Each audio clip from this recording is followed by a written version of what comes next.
And everyone, like, knew these references, and I remember, like, 18-year-old me is, like, looking around like, "Oh my god, how does everyone know the words?" Like, I want in. Hello, I am Kay Anderson, and you are listening to Lost Spaces, the podcast that mourns the death of queer nightlife.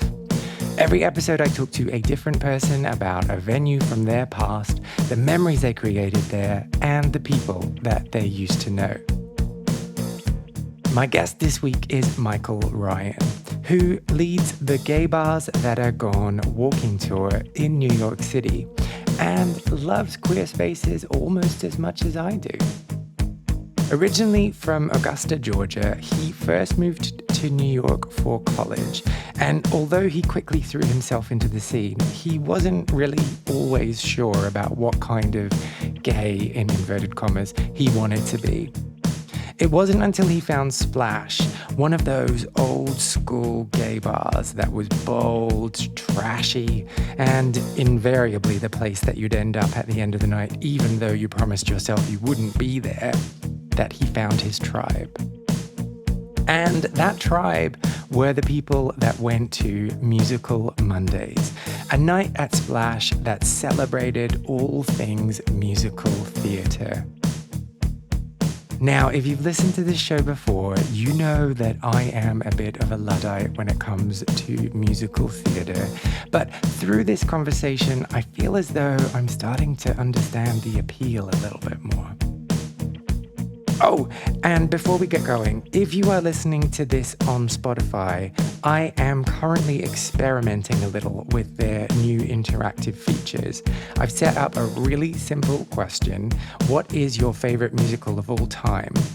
So if you could have a look at that on the episode description and answer the question, that would make me super excited. And if you answer Grease 2, I'm going to be your best friend forever. Right, let's get going.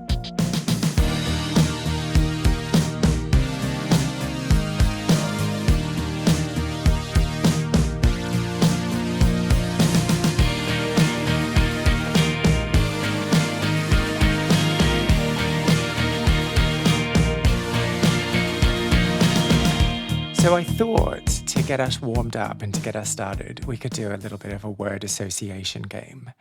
So I'm going to say some words, and I want you to say in one word your first knee-jerk immediate response to the thing that I'm saying. Oh, Okay? good, this sounds dangerous. I would have picked better words if I thought you were into danger. Right. So the first word, Georgia. Home. Ah. Second word, high school.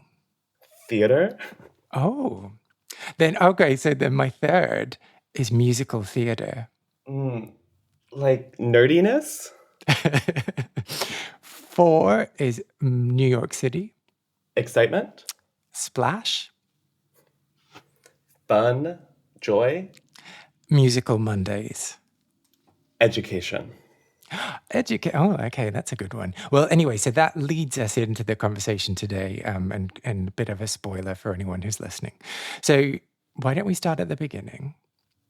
And the first word I said was Georgia, which is not the country, which is the state, and is where you grew up. Are you able to tell me a little bit about what growing up in Georgia was like for you?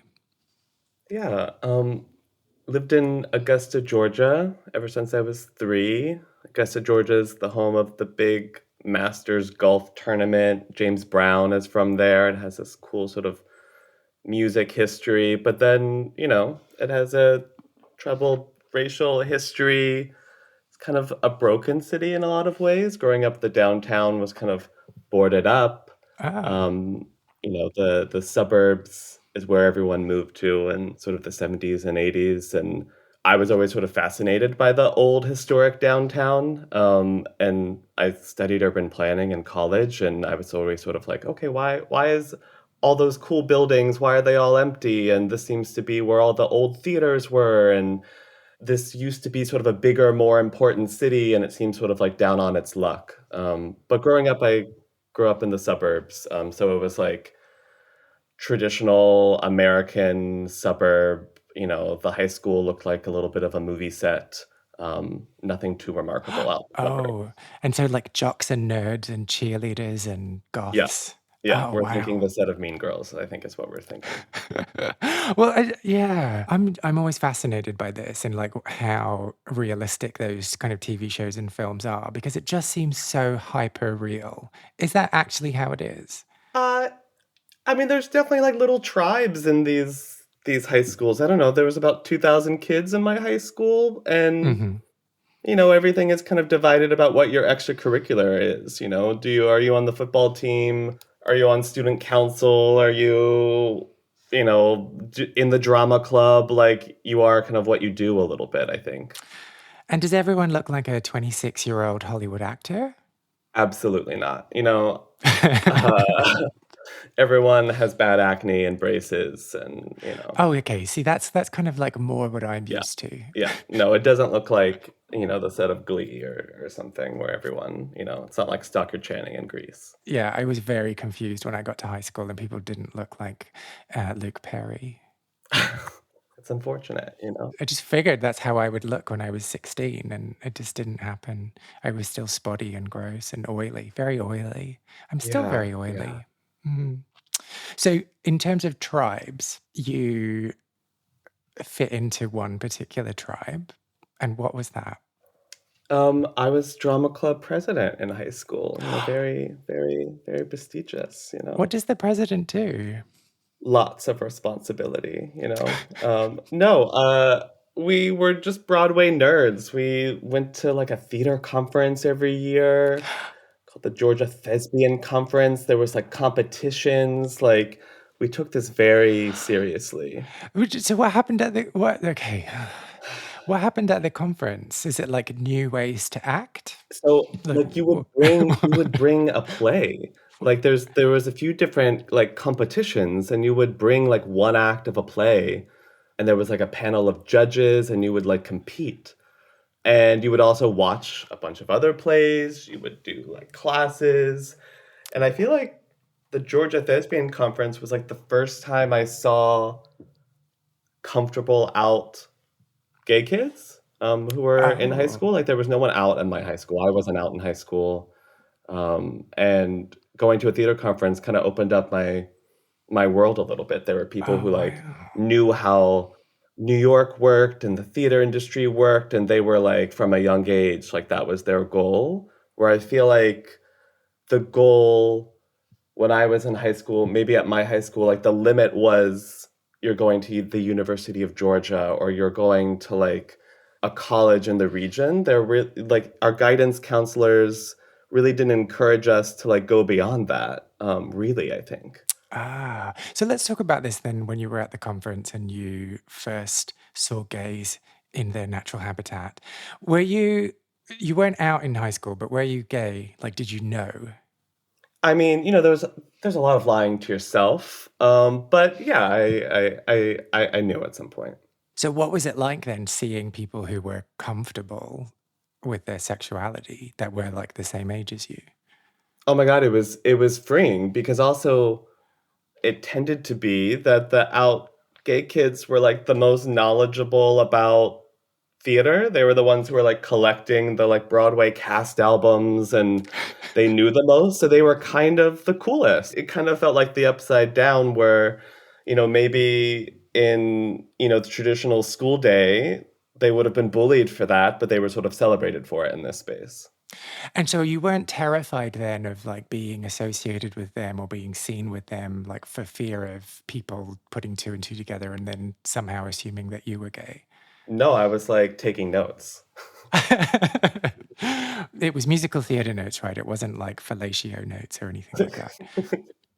Yeah, pretty innocent notes. But I mean, also the people who were kind of teaching the classes and running this conference, like they were working in the theater industry. Most of them, one could assume were gay, and they were the people who were, being brought in as successful and with these great careers, and that was inspiring too. Like I didn't really have sort of, adults either in the Mhm, community. mhm, mhm. And then so, like, going back to high school, returning from these conferences, returning from these competitions, like, were you accepted for being a theater nerd, or was that, like, just kind of the death knell to your popularity and social status? I I feel I think accepted. I don't know, in some ways it became a little cooler, or also I kind of found my own tribe within that, so it kind of didn't matter to me at that point. Hmm. Like I was just kind of happy because I had a group of friends and um, it seemed kind of interesting and cool enough to me, so I was kind of happy in that little bubble. So it was like kind of finding your tribe. Oh, okay. So it wasn't that like extreme version of a high school film where if you're not in the football team or if you're not a cheerleader, then you're just kind of like not It worth. wasn't that, but I will say, and maybe I brought this on myself, but I have a specific memory from freshman year. I was cast in a production of Into the Woods. And for some reason, we all thought it would be a good idea to market the show, do a little bit of marketing. We would wear our costumes during the school day. And my costume was like an all white, sort of like Renaissance suit. And I remember, like, Was this about marketing or just about you getting to wear the suit? Like, be honest with me. who's to say? Who's to say? But like some girls were walking around like hoop skirts all day and like trying to fit into their school dress. Yes, like this is ridiculous, right? But we convinced ourselves this is what we have to do to sell tickets. Like this is what the job calls for. And I have a distinct memory of waiting in line in like the school cafeteria. So it kind of feels like your high school movie set. And like turning around and like someone like flicking ketchup on a spoon all over my like white costume. And like that's kind of Oh. the like glee moment, like slushy in the face a little bit. Uh-huh. And it's not so traumatic, but and like you can kind of look back on it and be like, also, why were you wearing that ridiculous costume out and about? No, do not victim shame. You can wear Okay, whatever the hell you want. They should not have splattered you with ketchup. Did that, thank like, I know this is not important at all to the story, but like, did this stain ever come out? it was ketchup, so it washed out. Oh, okay, okay, good. Because I was thinking like that would on white. This is why I never wear white because I just get it stained like very easily. I think maybe I just have never learned how to adult properly and I don't know how to wash clothes. I mean, it's a risk, and I was taking big risks in the high school drama club. so so then leaving Georgia and moving to New York City, what was that like? I mean, it was completely like Emerald City, right? I mean, Augusta, Georgia isn't necessarily a small city. I think like the metropolitan area has like 500,000 people. Mhm. Second biggest city in Georgia. But I mean, New York is no comparison, right? So I was like wide eyed, showing up with my suitcases, like, how am I going to make my way here? In some ways, it felt almost like not a real place at all, Mhm. and a little bit like unmanageable. Like, you don't know where to start. What type of New Yorker do I want to be? What type of gay person in New York do I want to be? Lots of decisions. So what were the options then in terms of what kind of New Yorker or what kind of gay you could be? What were you toying with? I feel like, the image of New York is a little bit, nightlife is a part of New York. A strong social life is a part of New York. Like, it's not the college experience of like I'm reading the classics on a green quad. Like, you're kind of torn between everything the city has to offer and also learning and sort of like reflecting on things internally, I think.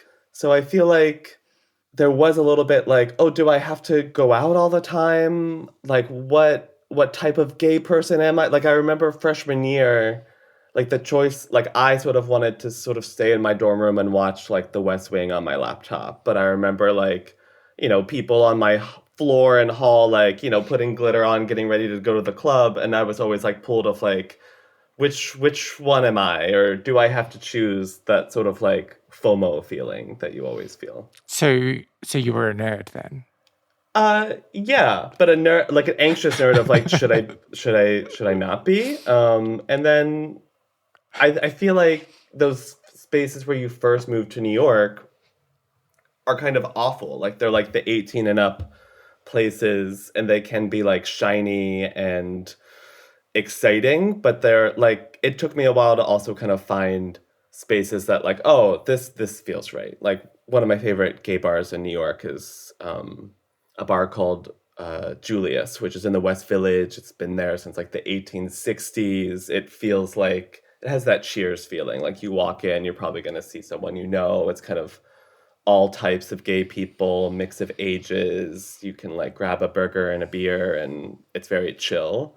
And Hmm. that's kind of like more my vibe, where I feel like when you first move to New York, you're like encouraged to go to like meatpacking district clubs with like promoters, and it's like a little bit more intense. Yes, yeah, yeah, yeah. Well, you kind of got to get the clubbing out of your system, right? Like, it's one of those things that's best to do when you're young and your knees can handle it. Well, I'll say I feel like when I moved here, it was like the peak of like bottle service New York, where like the big clubs were still kind of more lounges, where it was like bottle service Oh, around tables, where New York really didn't have many great big dance clubs anymore. Um, Either they had moved out of Manhattan, or places that were in Brooklyn were more like kind of roving parties, yeah, yeah. rather than like here's the big massive club where you're gonna like dance all night, which is kind of post-pandemic New York. All of a sudden, we've had a few big dance clubs open up and big gay clubs, and they also changed some of the nightlife laws. They removed this really antiquated law called the cabaret license, which made it illegal to dance in most places. So they removed that, and it's kind of like there's a little bit of post-pandemic New York can dance again. And so I feel like if I moved to New York now, I feel like it'd be a little wild just because there's a lot of more exciting options all of a sudden. Where when I moved here before, there was more, everything kind of felt like Sex in the City, I think. So there were clubs that you would go to that you just wouldn't dance in. I mean, people kind of did dance, but that wasn't like the central focus. Like I love dancing. Like I love a dance floor and a disco ball, and that's fun, but I kind of don't know what to do in the lounge where people end up dancing, but there's not like a proper space for it, and it's more about the velvet rope and like sitting around a table, that sort of thing. I'm not really interested in that sort of space. I don't know about you. Ah, yeah, I don't think like we really have anything like that. I mean, I'm never invited to the VIP area. And so then, in terms of university, you were not out in high school. Was moving to New York an opportunity for you to be like a flaming homo jumping out of the closet, or Yeah, I was feel there like still? yeah, I feel like I signed, the letter that, I'm going to move to New York, and then it was like, Mom, Dad, I have something to tell you. It was like, okay, we have confirmation. And I kind of wonder, had I gone to university in the South, I wonder if I would have, put off that for a little more, and if I wouldn't have felt as comfortable. I think there was a sort of like instinctive, oh, I'll be okay in New York. Like I can be myself. Like it'd almost be ridiculous to not be myself openly coming to New York. Right. So was there also this sense of release, this kind of like, oh, I've kind of held it in and I've just kind of finished high school, I've done kind of what was expected of me, and now when I'm going here, I can just kind of let it go. And with that, did you put a lot of pressure on yourself to just like just be really gay? Yeah, but I kind of didn't know how. Like I was just like, I don't. What does it mean? But I did like arrive in New York. And I remember, the first couple of friends I made in college, like I was just always out and gay to them. And I like they didn't know that I had come out like literally like 2 weeks before I moved. So like I just arrived being like pretending like smoking a cigarette, like, oh yeah, I've always been this way. But meanwhile, on the inside, you're probably more nervous and sort of like not sure what exactly to do, what everything means, and you're just sort of figuring it out as you go, which I guess is what university can be about too. Yeah, yeah, yeah. I guess like there's so much change at once, isn't there, that it's maybe hard to separate the gayness from everything else that you were going through at that time. But you said before that there were lots of people on your floor in your dorm that were the ones that were saying, "Oh, let's go to the club, let's go here," and you wanted to stay at home. How did you how did you find them? Um, I mean, I guess so many people who went to the college, some people had grown up in New York, they were from LA, they were from bigger cities. So it felt like a little bit of an outlier to be from the South, be from a smaller city. So there was just a lot of things I didn't know. Like they had so much like knowledge of gay culture, city culture, like just how things work. They just seem so much more with it. So I was intimidated and a little bit kind of like there was a little bit of like cattiness too, like it wasn't like totally always so friendly. There was a little bit of like competition and judgment. So I also kind of wanted to like stay away from that energy. I don't know. I was very like just looking for like nice people.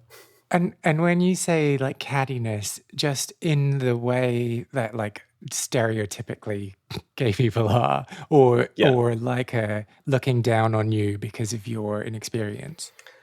Uh yeah, a little bit. Like I remember going to Splash one night, and everyone is wearing these like, drapey like tank tops. They like have their hair coiffed, and I'm wearing like a long sleeve flannel shirt, and people are like, what are you wearing? That sort of thing. Well, so that brings us to Splash then, which is what we're here to talk about. We're here, we've arrived. So is that the kind of place it was then, where people dressed up to go, and if you wore a flannel shirt, you'd be like ostracized?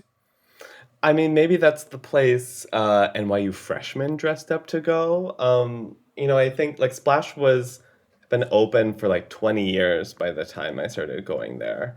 And when it closed, there was like this quote in the New York Times where someone said something to the effect of like Splash was the place everyone complained about and said was lame, but everyone always ended up there because it was one of the like the last it was one of the last sort of like big clubs in Manhattan that you could dance. It was like 2 floors, there was a big dance floor, like big disco ball. So there was that sort of like big space. So it was big in a lot of ways, but also I think by the time I started going there was a little bit on the way out in terms of like being the cool place to go.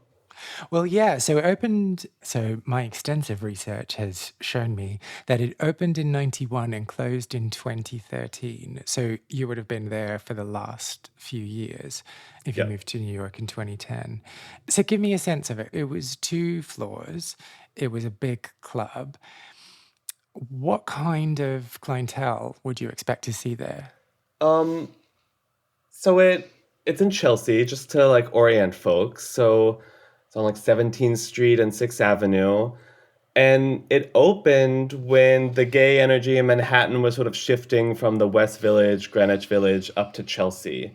And it's sort of immediately the sort of place for the standard Chelsea boy, which is like the type of gay who lives in Chelsea, the stereotype, which is like muscly, goes to the gym, like very just like stereotypically gay is sort of like the meme, I would say, of this place. And no body hair? Exactly. Perfect tan? Yeah, you got it. Okay. You got it. But they also have different nights, right? So they have Latin night, they have um I guess that was it. That was, they had like pop music and then Latin night.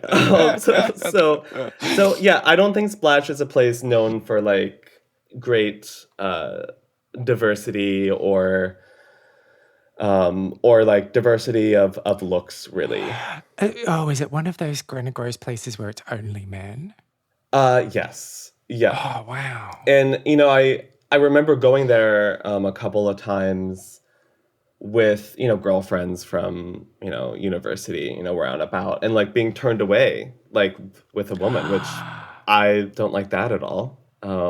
So and And I remember that like, was but were kind of, they like upfront about it? Like, sorry, you can't come in with a woman, or were they like, oh, you don't have any ID, you can't come in, or sorry, we've got a private party on. it was, I remember the line was about, because it was 18 and up night, like I wasn't yet 21, which that's the age here in New York. And so it was, oh, men can be 18 and up, but women have to be over 21. So like they didn't want, like they were like taking the legal risk with the boys, but not the That doesn't girls, even. That makes no sense. Oh it makes no, God. it Oh makes no jeez. sense. And like, Okay. maybe I'm sure that wasn't like their policy, but that's how the door worked out sometimes. Which isn't great. Like I had this idea of gay bars being this like great safe space for everyone and sort of like kumbaya, like that's like a lovely space, but they can also be spaces of discrimination and, you know, all the bad things that exist in the gay community too, right? It's so weird. It's so weird.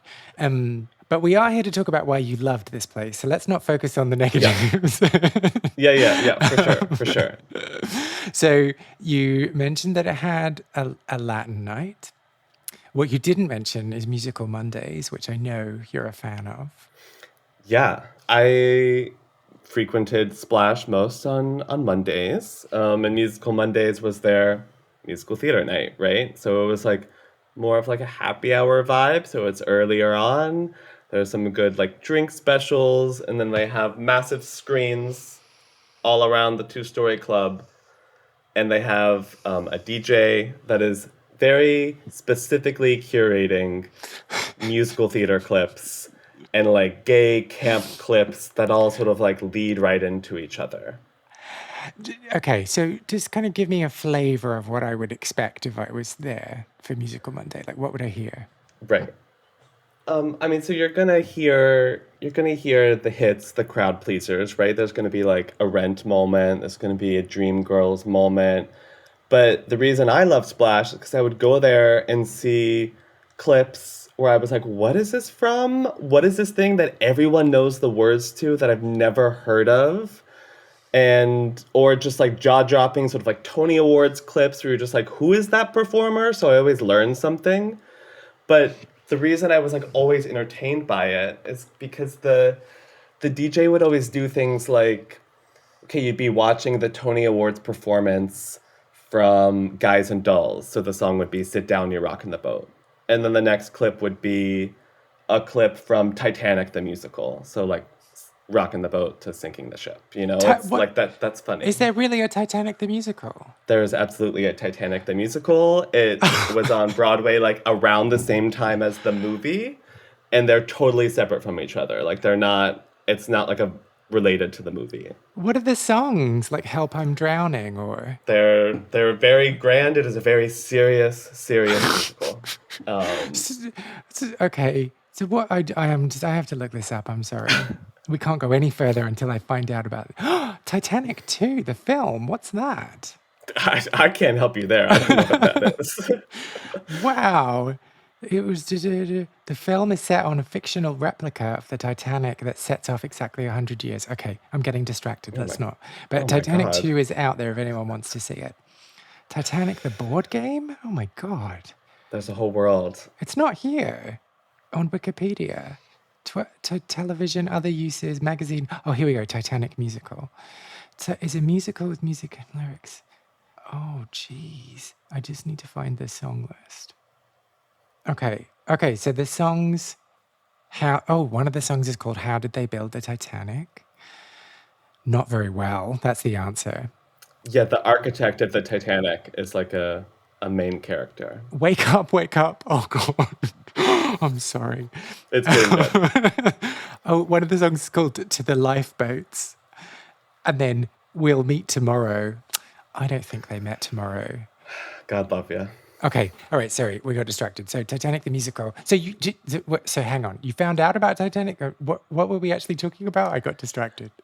So we were talking about the curation behind the clips that they would show, that like they would all connect to each other in some sort of way. So like that first one being Sit Oh. Down, You're Rocking the Boat, and then like the next one is the finale of Titanic the musical. The boat is rocked, it's now sinking. Like that's really funny. And there's like I just found it, I always wanted to like, oh, what's the connection to the next one? And there was like you could tell that there was like some amazing gay DJ making it all happen. And so was the next one "Ding Dong, the Witch is Dead"? I'm trying to think of a song of someone dying. I mean, and like it's not so serious. There wasn't always this like magical connection, but it was just kind of like thoughtful. And I just like that I always learned something. There was always something where I was like, what is that clip? And like like YouTube starts in like 2008 or 9. Like it wasn't, I forget when YouTube started, but like a lot of these things like I just had never seen before, right? Because we weren't totally in the space where we could always pull up a clip on our phone. Like I didn't have a smartphone when I moved to New York, so it all seemed very exciting. And like I knew what was on the Tony Awards the couple years I had watched it the year before, but otherwise my knowledge was like minimal about musical theater. And then you also just saw which musical theater songs or like Broadway divas were like, I don't know, the gay community claimed them as their own. Like, this is where, I learned about, people like Bernadette Peters and Patti LuPone and all of their sort of like torch songs. Okay, so just like treat me like a novice in this area because I am. But that name, Patti LuPone, I hear quite a lot when I talk to people from New York.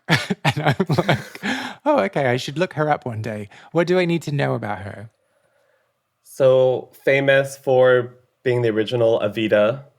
Okay, And, she's in Les Mis. She was in an iconic production of Gypsy as Mama Rose, and she is like a big, brassy Broadway diva. Also, just like does great interviews and gives us great content. You know what I mean? okay, oh, okay. Well, so that was the question that I was going to ask. Like, how does a Broadway diva become a gay icon? She has incredible Tony Awards clips that get played at Musical Mondays at Splash. But is there more to it? Like, I mean, yeah, again, like I don't know enough about this, but surely there are some really good singing women type that are in theater that the gays don't care about. I mean, I feel like common traits are like, amazing vocals, and that could be like we're hitting high notes, or like I'm hearing the emotion in your voice, Uh-huh. like I hear the vulnerability. And then there's also like if you play a character that like resonates with the gay community. So someone who's Okay. misunderstood, someone who's ostracized in some way. Like those are the characters and the people who play them, I think, who become pretty iconic. And are there like lots of parallels with the pop world in terms of like a pop diva like Kylie Minogue or Madonna or Janet Jackson, where the same thing doesn't really happen with male performers? Yeah, I think so. Like you would have great clips from Broadway men, but that's not the one everyone is like standing on their bar stool singing to. Is what I notice at Musical Mondays, which is absolutely true in the pop music world, right? For some Yeah, yeah. reason, we idolize the women. Yeah. I'm wondering if with like the rise of the queer pop star, if that's kind of no longer going to be a thing. I hope so. Oh, it's really interesting, isn't it? Um, so then when you first moved to New York, you were trying to figure out what kind of gay you wanted to be. Having gone to Musical Mondays, did you answer that question? I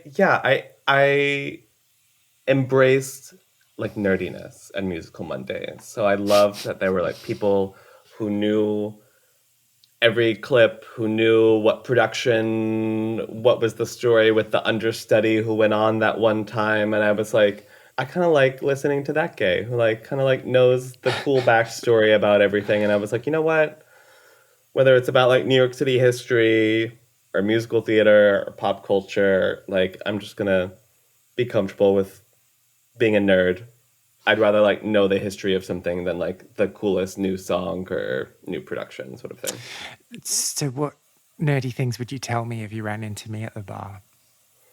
I mean, I would talk to you about um, gay bars that are gone, the like walking tour of gay bars that I do in New York. I love talking about people's favorite, I mean, as you do, right? Like people's favorite queer spaces and what makes them happy and feel comfortable as gay people. I love hearing people's memories, and I really love talking about the like, we're talking about a recent bar from like the 90s and early aughts, but like I love talking about like the bars and the queer bars from New York from like the 1850s and the 1890s and all that stuff that sort of like blows apart the myth that like gay people didn't exist before Hmm, hmm. Stonewall. So, what's your favorite?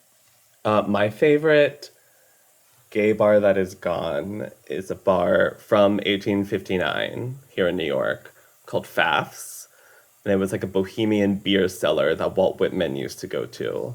And there was like reports of him like cross-dressing with his like male friends at this like bohemian beer cellar in like lower Broadway. And that's just like a space that there's like beautiful poetry that Walt Whitman wrote poems about, and there's like some homoeroticism in the poems.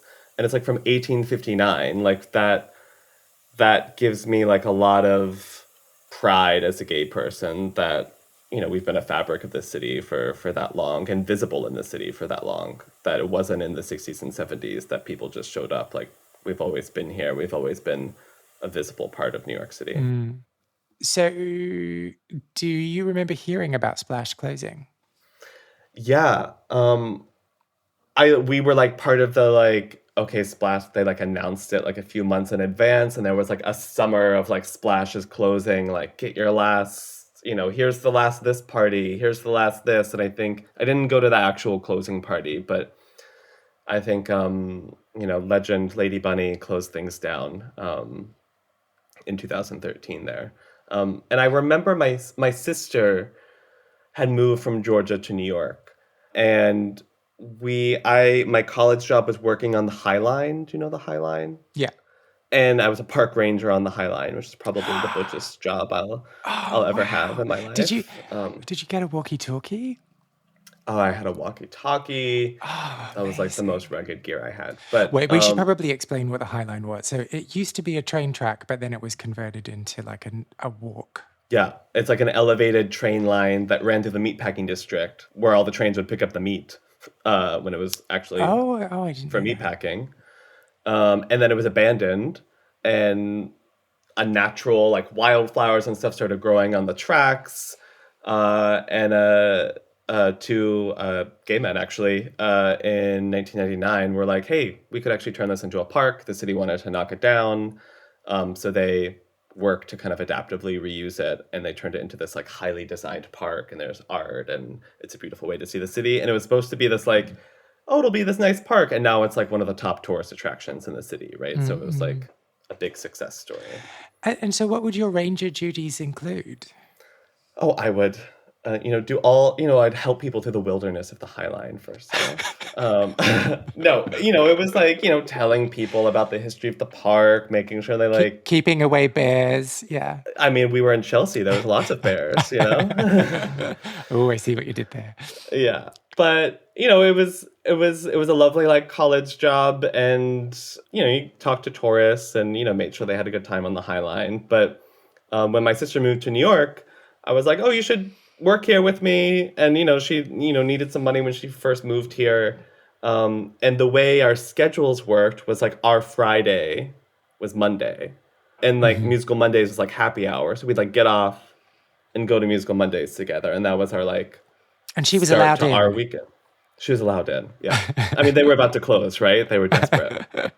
And I mean, for me, like, that was fun to like kind of share that like last summer that Splash was open with my sister, and we would like dance, and my boyfriend was there, and we would just like have a good time. Like, I have really good memories from that like last few weeks of Splash closing, because I remember like showing my sister, I was like, this is like my New York. This is like the place I've been going to. Like, it was a lot of fun. And she was like, oh, I remember all this shit you used to listen to in the bathroom growing up. Oh, that was going to be my follow-up question. Was she a musical theater nerd as well? But maybe not. She was like, what the hell are you listening to all the time? But she saw the light on Musical Mondays. Oh, okay. So she wasn't there agog while everyone was doing the call and response. Like, what the fuck is going on? No, she got it. She's on board now. Brilliant. Good. It's good when you can indoctrinate someone.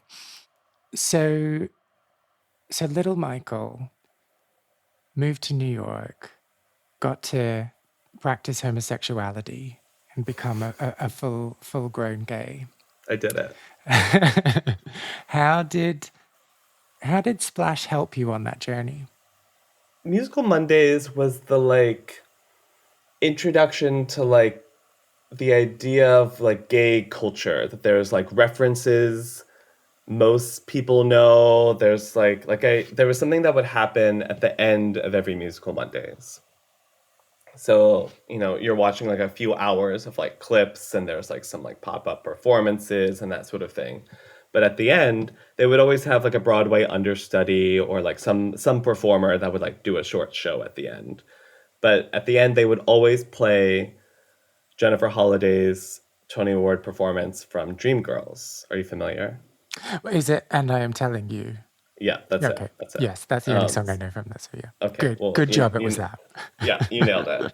And this Tony Award performance is famous because she like had to do the scene before to like ramp up to the song. So normally like an award show performance is like a quick medley of all the highlights from the show or something, and she like insisted, I need to do the scene before to like ramp up to this like big number. And the scene starts with dialogue. And so that clip would always end Musical Mondays. And after that clip ended, the MC would like get on stage and she would like call in response the dialogue that we just heard. So it's like, Curtis was supposed to, and the audience would shout, "Love me! Laurel, where's my dress?" And everyone like knew these references. And I remember like 18-year-old me is like looking around like, oh my God, how does everyone know the words? Like, I want in. This all seems really cool and exciting to me. I feel like that's what Splash means to me. And it's kind of specific on Musical Mondays for me a little bit. Like we would go there on weekends to like dance and it was fun. But I kind of think of Splash being about Musical Mondays actually. Quick side note: would you ever go out on a Monday night now? I mean, yes. I love weeknight going out in New York. I don't know. I actually like weekends. I'm kind of like, I'll stay in. You got the riffraff. There's like crowds. Like I kind of love a Is this half-empty gay bar. the bridge and tunnel thing? Yeah, it's that. Is it still referred to in that way? Not really, because I live in Queens. Like we're all bridge and tunnel, Okay. But it's more of like there's just crowds, there's lines, like I love gay bars, I love going out and clubs and stuff, but I kind of love a half-empty space. I don't know. There's a tipping point, though, isn't there? Like, I understand what you mean, and I agree, but sometimes it takes like 2 or 3 people to take a space from like depressing and boring to just right. Yeah. And you know what? To be honest, like the music is good and the atmosphere is good. I've had a great night with like me and a best friend in an empty place. And like we are just like under the disco ball doing our own thing. Yeah. But it's always nice to meet new people and there be a crowd too. No, new people are scary. Do you have any memories of Splash or clubbing from your own queer scene that you want to share? Well, if you do, please get in touch. I want to create the biggest online record of people's memories and stories and all that good stuff about queer nightlife. Go to lostspacespodcast.com and find the section Share a Lost Space and tell me all about what you got up to. You can also find me on Facebook, Instagram, and Twitter as Lost Spaces Pod. Find out more about Michael at his website, michaelryanlovesplaces.com, or follow him on Instagram, Michael James Ryan, or follow the Gay Bars That Are Gone Instagram, which is at Gay Bars That Are Gone. If you're in New York City and you want to go on Michael's walking tour, you can book through the Bowery Boys Walks website.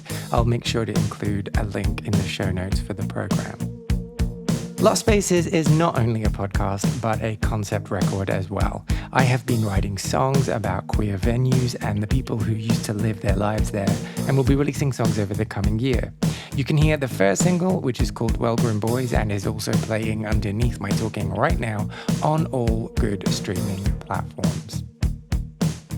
If you liked this episode, I would really appreciate if you subscribed, left a review on your podcast platform of choice, or you just told other people who you think might be interested in giving it a little listen too.